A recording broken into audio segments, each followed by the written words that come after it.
Hello and welcome back to my channel, Checks, Captures, Threats, and today's episode we are going over the Italian. So this is part of our Learn the Openings course. So last time we went over the French, so today we're going over the Italian game. So this is a white opening, but I will still give you black ideas as well, so it's nothing that, just playing for white. So unlike the Queen's Gambit using d4, today we're playing with e4. So this is normally an opening you might first be taught. It's quite a known opening. So e4, e5. Then it goes knight f3, knight c6. Now obviously knight f3 here puts pressure onto this e5 pawn.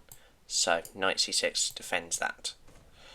And then the move that makes this the Italian is bishop c4. So just from this position we can see that the bishop here is eyeing up this f7 pawn, which soon maybe we can get our knight into. So obviously, as I've just said, there's pressure on the f7, so there is that. But now this can go into a few games. This can go into an open game or a quiet game. So now they could play bishop c5, which is called the Guccio Piano, which means quiet game. So this is where pieces build up, they don't really attack straight away. You kind of settle into the middle game without too much going on. Remembering this as well, e4 is a tactical game most of the time. You're looking at having, with d4 it was quite open, you was able to develop. Then in the middle game it started getting a bit tactical. But now already, after the first few moves, you might see that it can get a little bit confusing maybe at first, but you'll understand it after a few moves and a few times of doing it. So now you might see this is obviously quite open, and then you might see what we should do as white. Obviously again, this is quite good copying, again putting pressure on this pawn as well if we ever want to get the knight out as well. c3. So this move is looking to play d4. As you see, we get that extra protector here. So now we'd have 2, and then obviously the queen would protect when the moves up, so that's 3 against 3. So we would be able to come out on top there. Okay, so then you'd see other moves, like you see the knight come out, for example, like that. Okay, so now there is a gambit, I believe, here.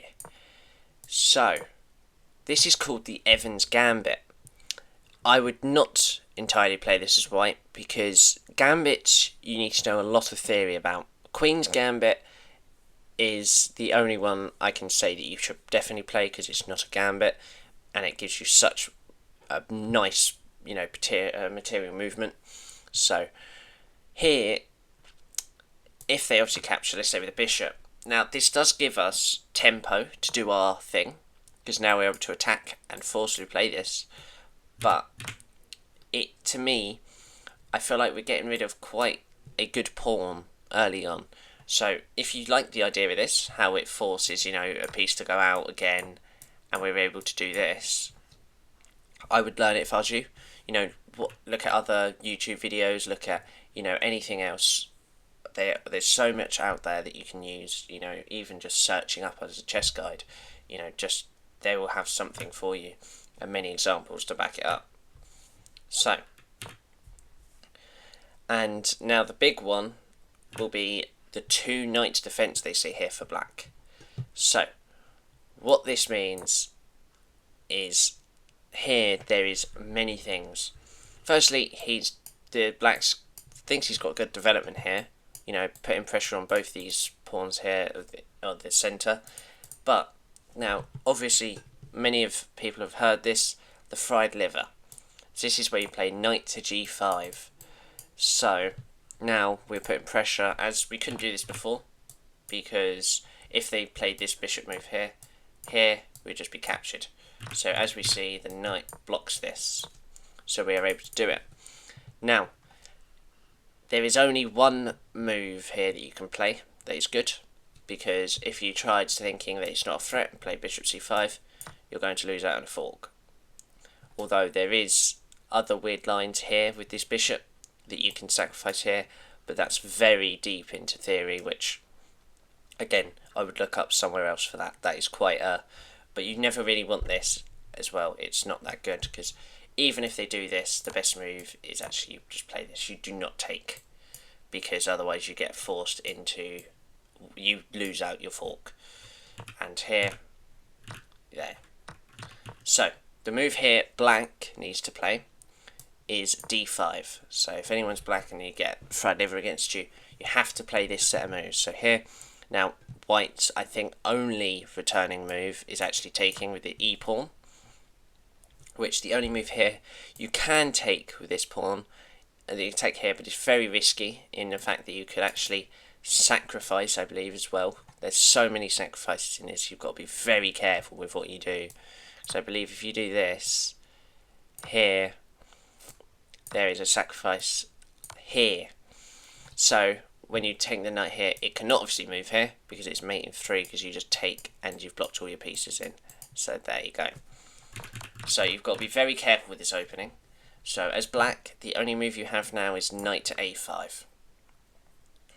And then obviously you can retreat the bishop or play check after. So the fried liver is so you've got to be very careful with, as it can very much change, you know. There's at one point White might be thinking he's winning, the next minute he might be losing, the next minute he might have a mate in 3. It's very difficult to tell what to do. Anyway, so the plans for White here is obviously the early central push with c3 and d4. Then you've got the kingside attack, so you've normally got knight g5 and queen f3. That's the other move as well. So after, you know, quite a long few moves, when we're into the middle game, you might see queen f3 a lot. And White tends to play some positional moves, obviously knowing it's moving the knight twice in an opening, which, as I've said before in our opening principles, you should not do unless it's theory. So really, the fried liver is probably one of the only times you can definitely do it, because 9 times out of 10 you end up in a better position, but it's very risky. So, you know, when I say positional, you know, sometimes if you don't like, you know, where one of your knights are, retreat it like that. You know, you're moving it along the same rank, third rank, but there.